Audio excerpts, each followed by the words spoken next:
I'll start with a short biography of Anna Kingsford and Edward Maitland for the benefit of those that know little about them.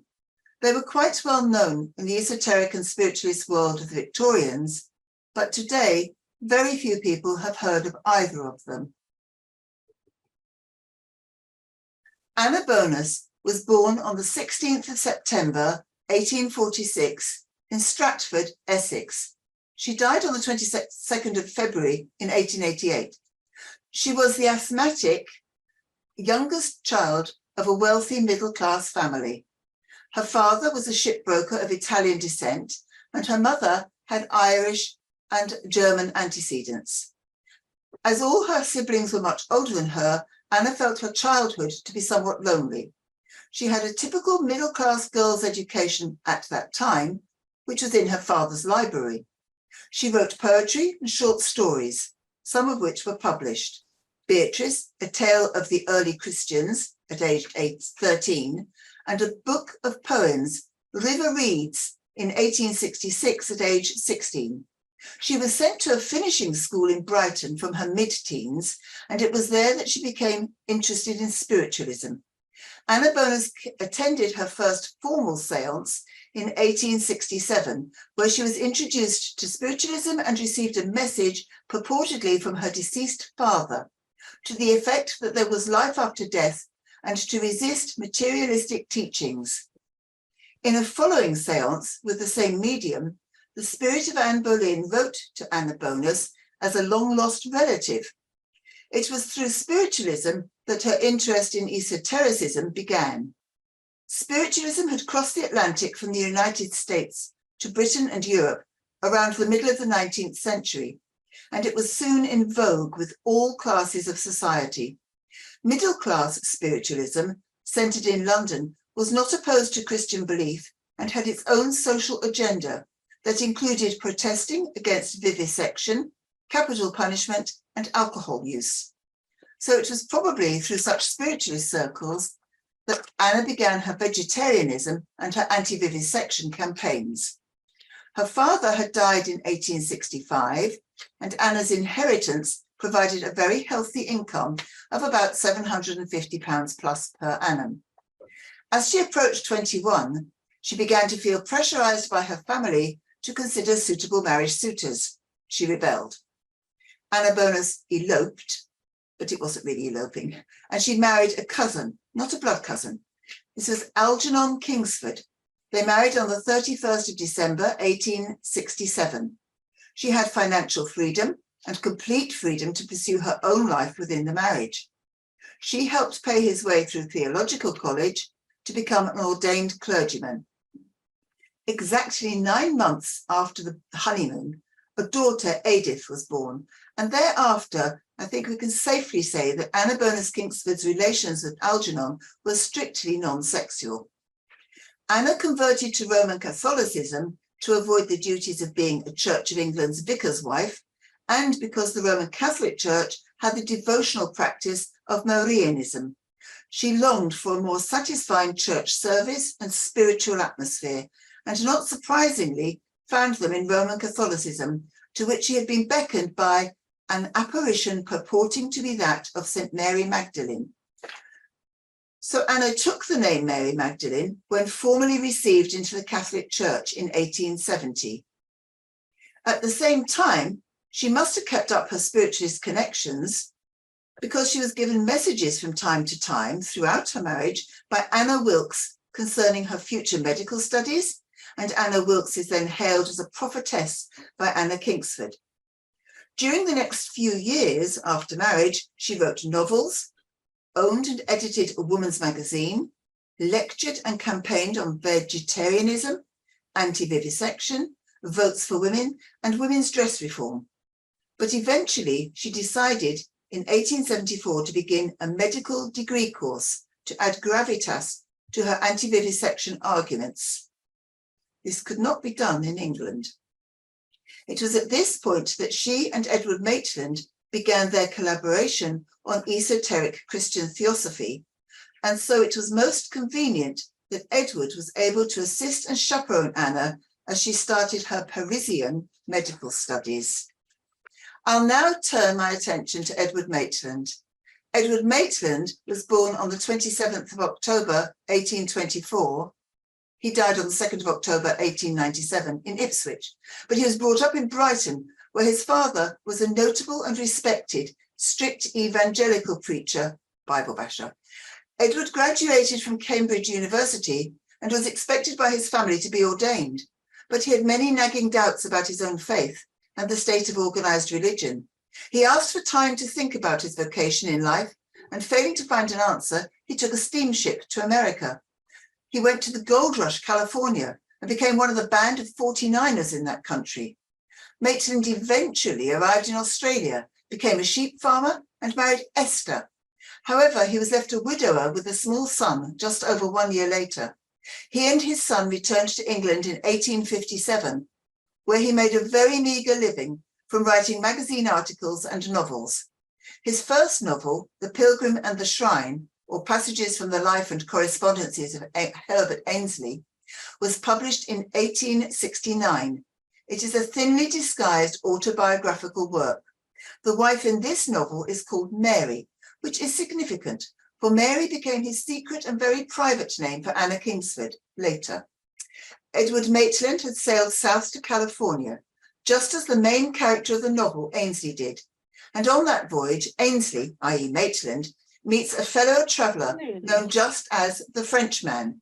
The Frenchman appears to have an acquaintance with the ancient mythologies to a remarkable extent, and regards Christianity as but a refined pagan eclecticism. The Frenchman also states that when people investigate the history and composition of the Bible, it is adieu to Christianism.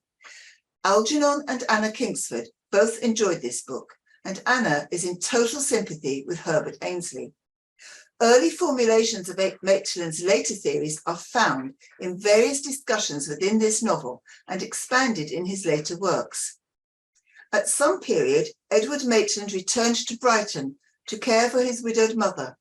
He was in the process of writing an epistolary book, The Key of the Creeds, and this was during 1873 and 1874, in which he hoped to reveal that the intended sense of both the Bible and Christianity were as keys to help mankind discern and realize the divine potentialities within each human. Both Anna Kingsford and Edward Maitland had articles about their fictional stories, which were published in The Examiner in the summer of 1873, and this set off a flurry of letters between the pair.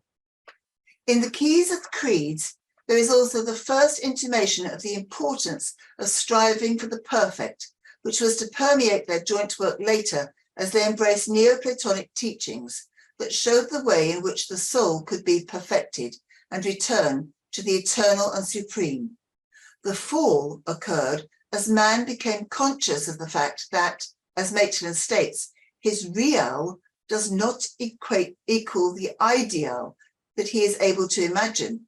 He goes on to point out that humanity must produce a new Adam, whose real shall coincide with the ideal, before it can claim to be a true incarnation of God. It is here too that Maitland first has the notion of Christ as a manifestation of the perennial solar resurrection God. Edward Maitland, much in advance of his contemporaries, believed in the equality of the sexes and envisaged the Virgin Mary of the Catholic Church in the light of the solar myth gods. For in these solar myths, there is invariably a mother of the solar god, designated the Queen of Heaven. This powerful goddess is usually symbolized by the moon. He also saw this female half of God, as previously personified in Syria and Greece, as the Virgin Ashtoreth in Diana, or Phoebe, the feminine of Phoebus. So as you can see, the pantheism is already being expressed in this early solo work by Edward Maitland. Maitland composed the Key of the Creeds as epistles or letters. They were not addressed to Anna, but it seems to be a purely literary device. But she did edit the book. The extent to which Edward Maitland influenced Anna Kingsford is unexpected, but so many of the themes found in their joint work are also within this solo book. For example, it includes their two trinities, male and female, and the self-created devil or Satan. For if man creates God in his own image, likewise, by idealizing and personifying his worst, man creates the devil, also in his own image, but the image of his worst, wrote Maitland. Remarkably, every single one of the threads running through the key of the creeds was in fact later taken up and expanded by Kingsford and Maitland working together. Edward shows a Christian theosophy which sought to reveal the universal truth by finding the perennial philosophy that united all the world's religions. He traces the origins of the biblical Genesis to India with Brahma as the original self-existent being who initiated creation. This creation myth traveled westwards to Persia, and the Jews acquired their Genesis account from there. If India is the birthplace of religion, this would account for the pair's acceptance of Madame Helena Blavatsky's teachings when they first joined the Theosophical Society, even though they had some reservations about the Mahatmas. Edward Maitland was chosen by Algernon to be the best chaperone to accompany Anna for the start of this first term in Paris. And so in the autumn of 1874, they embarked on the medical studies and their fuller exploration of the esoteric. So in the introduction of Anna and Edward, we mentioned pantheism. We now need to consider what is pantheism. The Oxford Dictionary of English has two simple definitions. The first, a doctrine which identifies God with the universe or regards the universe as a manifestation of God, or second, the worship or tolerance of many gods. Well, the second definition was not what Anna or Edward ever contemplated to begin with. They, like almost all Victorians, would have called themselves Christians, not pagans, worshipping many gods. And yet, as I reveal the pantheism in their writings, the differences between the two definitions are somewhat blurred. The first modern definition is nearer the mark to what they were hoping to achieve, the universe as a manifestation of God. However, they had both studied Neoplatonism and appreciated its religious mysticism.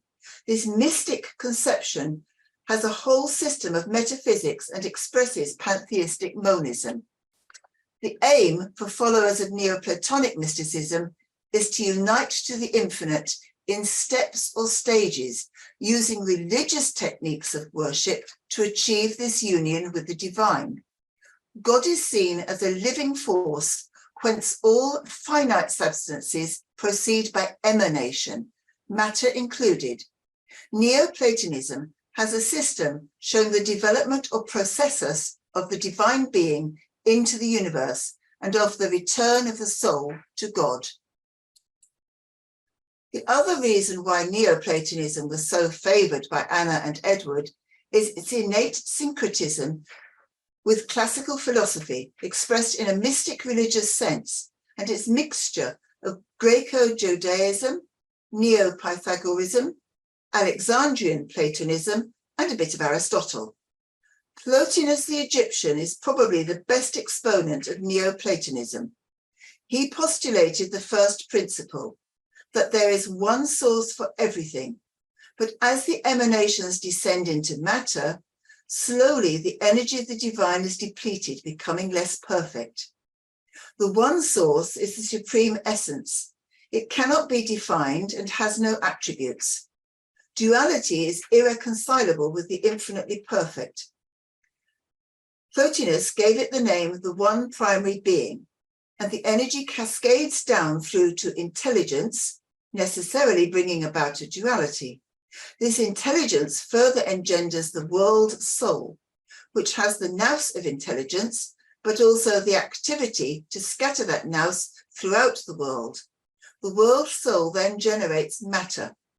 The cascade has happened, but the purity from the one primary being has been sullied on the way. All the universe has a cosmic sympathy, and the vibrations of the world soul are felt throughout the universe. In other words, everything is connected to everything else. For Plotinus, the world soul is where human souls are until birth. There is the transmigration of the soul, and at death, each time, the soul returns to the world soul. At the end of a long round of births and deaths, the soul will have advanced enough to finally return to the soul of God, having transcended into the invisible world. One way to help this process is through religious rites.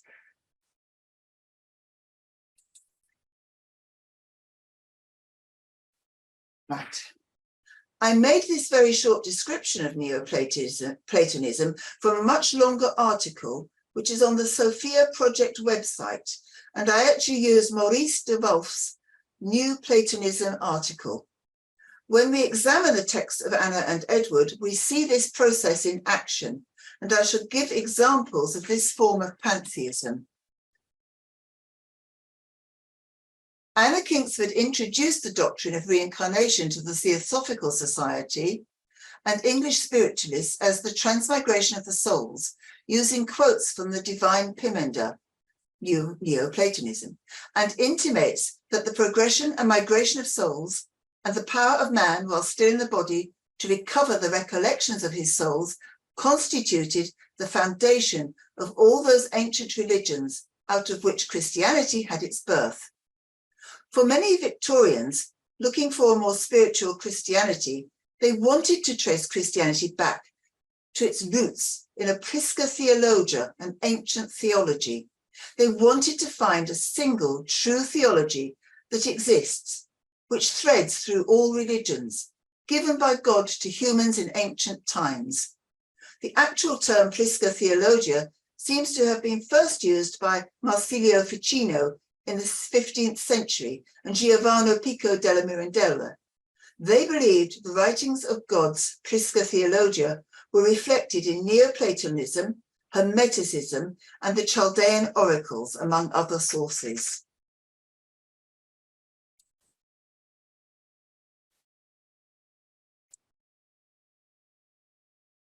However, in Anna Kingsford's writings, she regards gods and goddesses from the Greek and Egyptian pantheons a place within this Prisca Theologia.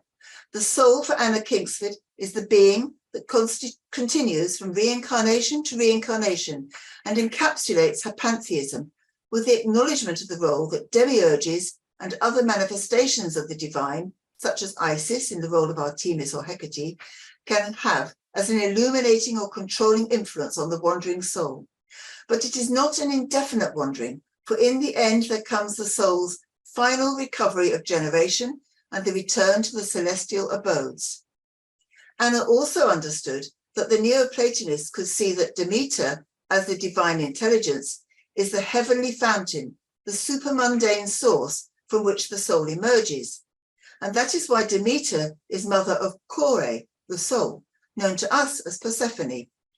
Isis directs and dispenses the soul's fate, and this explains why Isis is portrayed as the foster mother of Kore, the soul known as Persephone. Intuition is the reflective faculty of the soul, hence the moon, for it is a reflection of the sun, and is dedicated to Isis.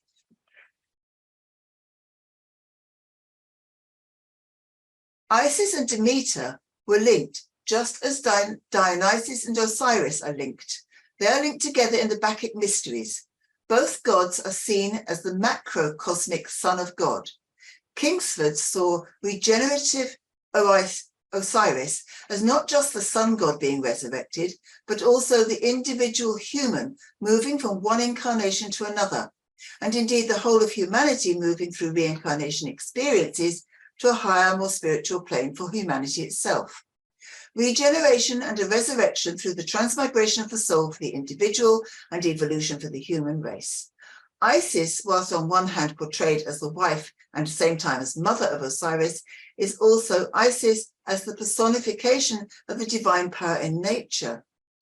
Isis for Kingsford and Maitland had the ministering function to aid each soul through providing positive life experiences as the ordination of events and conditions appropriate to the soul's development. Isis is thus the secret motive power of evolution. Osiris is the ultimate ideal humanity towards the realization of what that evolution moves. Isis can also catapult a human into a magical initiatory experience that leads to a Gnostic enlightenment and a rebirth in this life.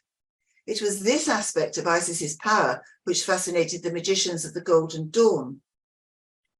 In this ordination of events and conditions, which Isis controls and regulates, whether those Isis events are perceived as Artemis bringing good fortune or as Hecate dispensing evil fortune.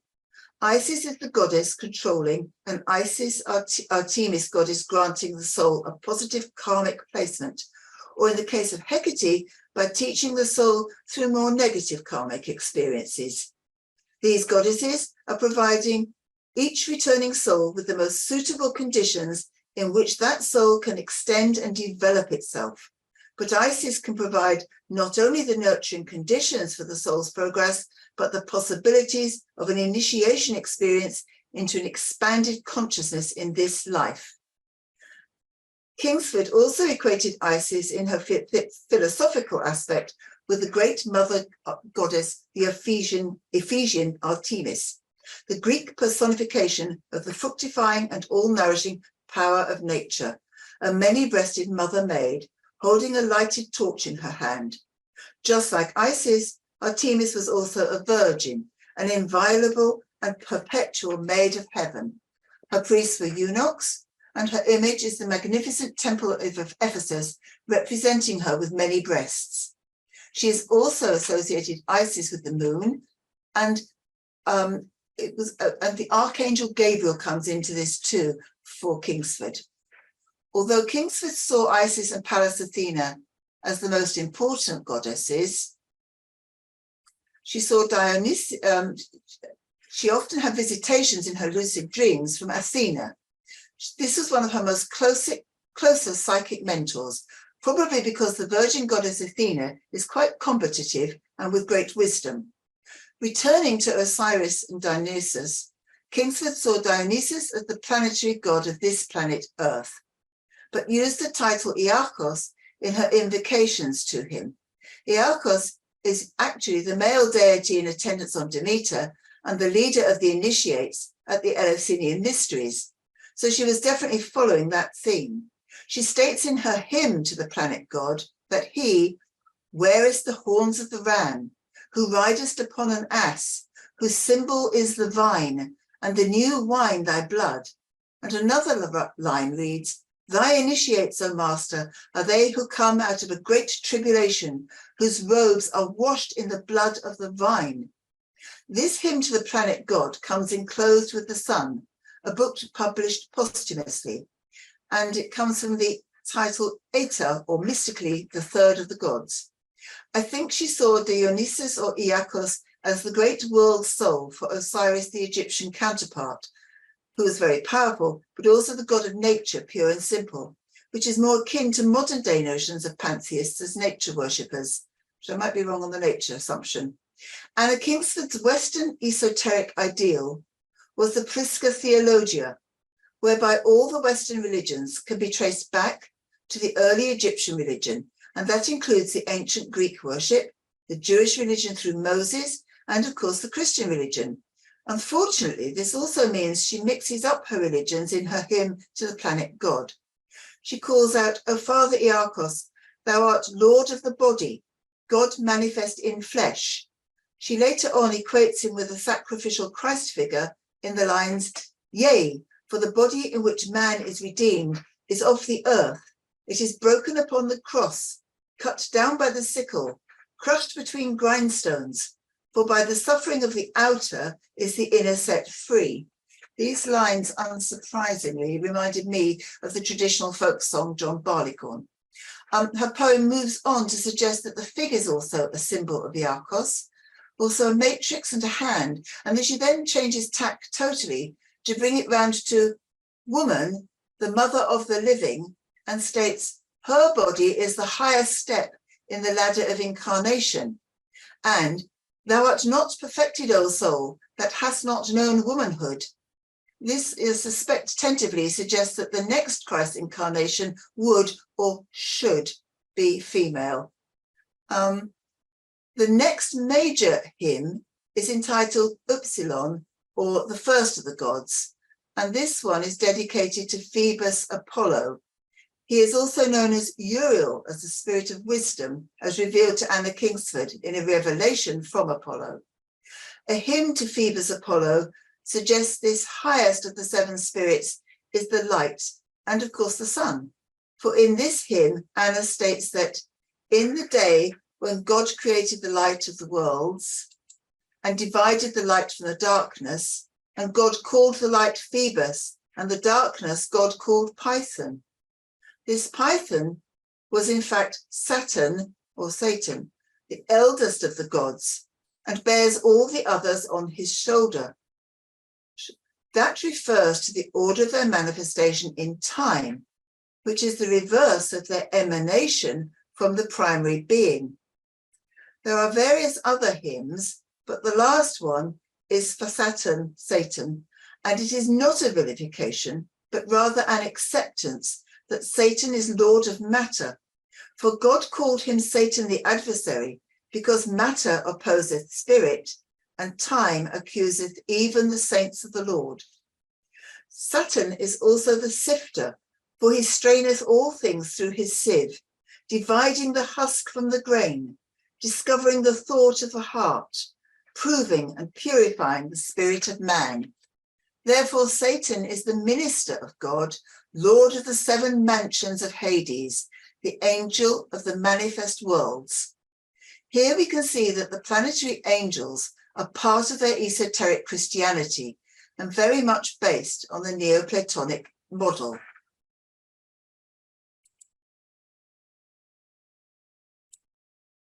So between Phoebus Apollo and Saturn, we need the other planets and their gods.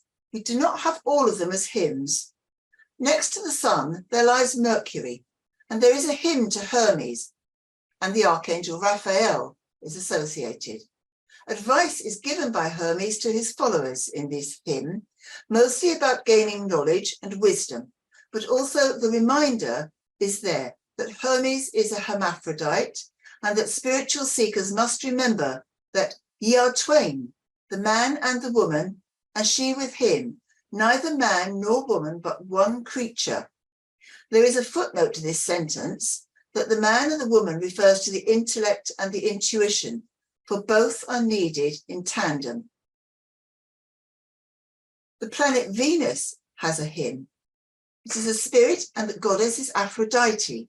The Elohim angel is Anael, and a rather beautiful hymn has been composed to her, acknowledging her sea birth and all that it implies. I should add that when you read these hymns, the ones that she's written for goddesses are way better than the ones she's written for gods. I shall quote two stanzas from this hymn. Stanza 11. But I'm hidden until the time of the day's appearing. I lie beneath the waters of the sea, in the deeps of the soul. The bird of the night seeth me not, the herds in the valleys, nor the wild goat in the cleft of the hill. And later, by thee, O goddess, pure-eyed and golden, the sun and the moon are revealed. Love is the counselor of heaven.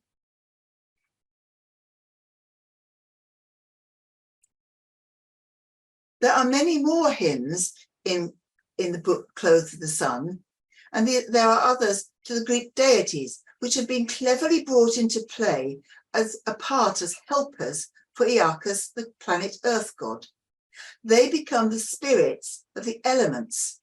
Hephaestus, the god married to Venus and the smith of Olympus, he represents the element of fire. Demeter, the Greek goddess of harvest and plenty, is fair earth mother. Be praised, Demeter, cunning and multiform alchemist. Be praised, thou and thy wheel, O fruitful spirit of earth. Poseidon is the spirit of the sea and the element water, and Pallas Athena is mistress of the air, who giveth to all bodies the breath of life. Almost all of Clothed with the Sun is received illuminations that came to Anna Kingsford in semi-trance states.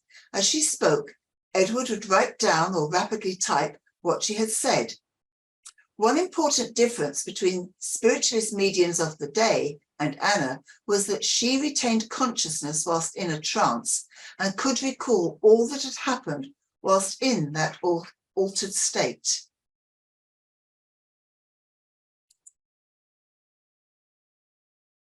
One of the things that's very important to her was the vision of Adonai.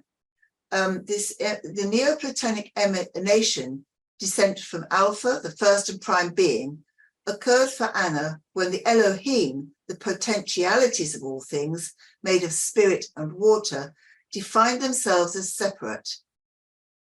The spirit is original life, and the waters space and dimension. She saw this as the beginnings of male and female, a divine duality, and the start of the universe. From this duality, the intelligence is born. Kingsford calls that being Adonai, the word, the voice visible. She states Adonai is the presentation of Elohim, and by him the gods are made manifest. He is the third aspect of a divine trinity. It seems to me this is a direct interpretation of the three Sephirah, Kether, Chochmah, Bina. Kether, the crown at the top of the tree of life, Chochmah, the male principle, and Bina, the female principle. The vision of Adonai, enclosed with the sun, contains the text and details of Kingsford's great illumination, which happened in July 1877 in Paris. Anna had been very ill, and Edward Maitland had rushed from London to Paris until Algernon could get away from Paris duties and come to France. Feeling a little better with Edward's presence, she had been forewarned of something of unusual solemnity that was about to occur. She had to have a ritual for the moon, even though it was not quite full. She stared at the moon for a long time, but the contact experience was brought about by a sudden and uncontrollable impulse to kneel and pray that she might be taken to the stars. No sooner said than done. Kingsford found herself in deep space, surrounded by stars.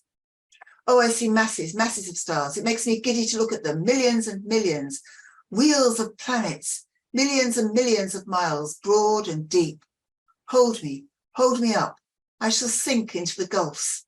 I am on a sea, an ocean of infinite space. Oh, what depths, I think. She feared she would never come back and that she was dying. It would be impossible to return from such distances. She stopped panicking and then began to see colossal forms. The angels of the planets, which we discussed, the Earth planet angel. He had 6 wings. Anna made contact with her own genius, her own holy guardian angel, Salathiel, the angel of prayer. The colour was ruby, and she saw Edward Maitland's genius as female and sapphire in colour.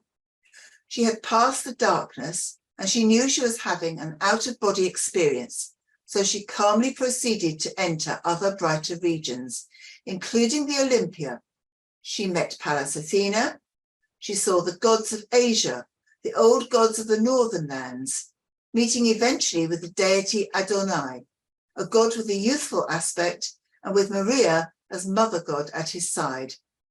This is the text that A.P. Sinnett is referring to in the Mahatma letters written by Kuthumi.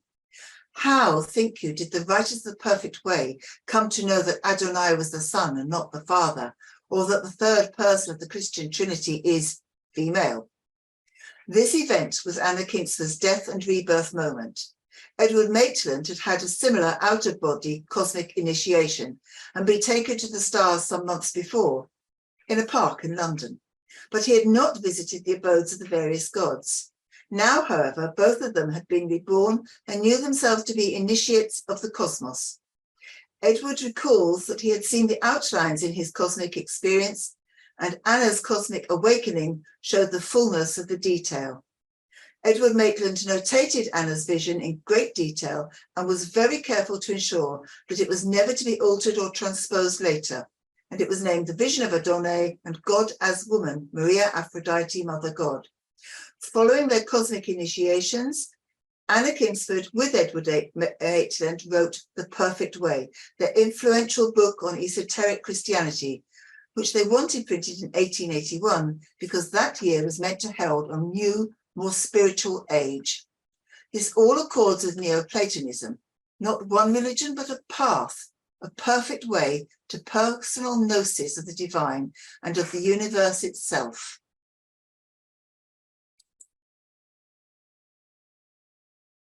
Both Edward Maitland and Anna Kingsford were known to be vegetarians. They were public speakers on the anti-vivisection movement. Only other spiritualists and esotericists knew of their esoteric Christianity and their pantheism.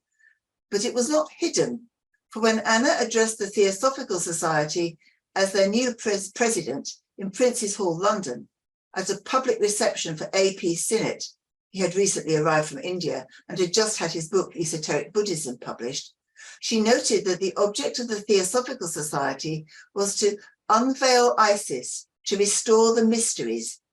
She pointed out that from the divine face of truth, all churches are akin. She says that the adopted pagan symbols of the Roman Church, and which esoteric Christianity will find embedded in the perfect way, Greek, Hermetic, Buddhist, Vedantic, Christian, all these lodges of the mysteries are fundamentally one and identical in doctrine.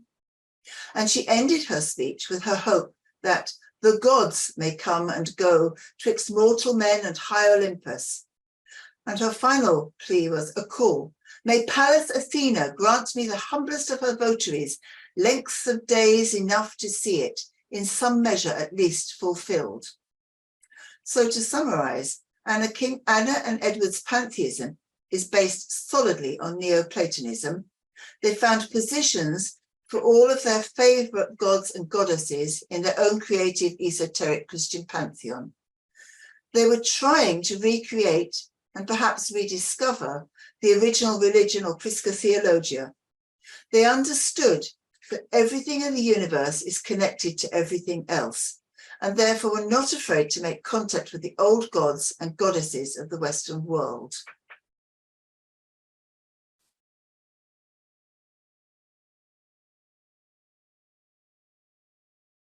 I shall now move on to discuss how her benefits influenced the whole of the late Victorian occult revival.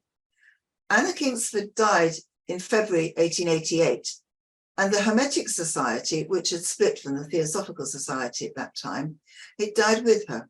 However, in the March 1888, the Hermetic Order of the Golden Dawn was founded by Dr. William Robert Woodman, Dr. William Wynne Westcott, his most important one, and Samuel Liddell Mathers. It is now acknowledged by scholars that the four-line Sprengel letters and the cipher manuscripts were a device by Wynne Westcott to give a pedigree and lineage to the Golden Dawn. And it was a very touching memorial to Anna Kingsford as an adept. For four-line Sprengel's motto is Sapiens dominabitur astris, the wise will rule the stars. And it had been used in Valentine Wegelis's In Astrology Theologized, 1649, for which Anna had written an amazing and long prefatory essay for the 1886 edition. All the founders had been Hermetic Society members and knew she was dying. I doubt a magical teaching order for both sexes on an equal footing would have happened if it had not been for the Hermetic Society, the major influence of Kingsford herself and Maitland's influence as a feminist spokesperson.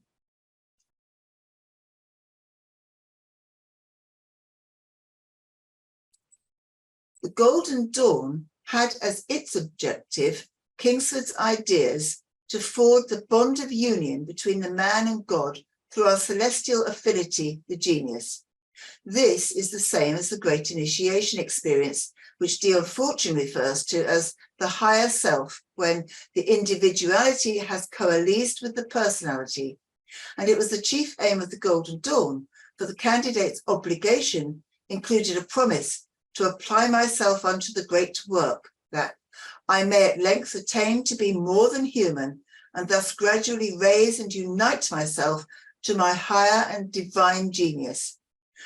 Dion Fortune, as a Stella Matutina initiate, had learned through the same Golden Dawn teachings, which were based to a large extent on Anna Kingsford's Hermetic teachings, though Dion Fortune had never read any of Kingsford's original writings.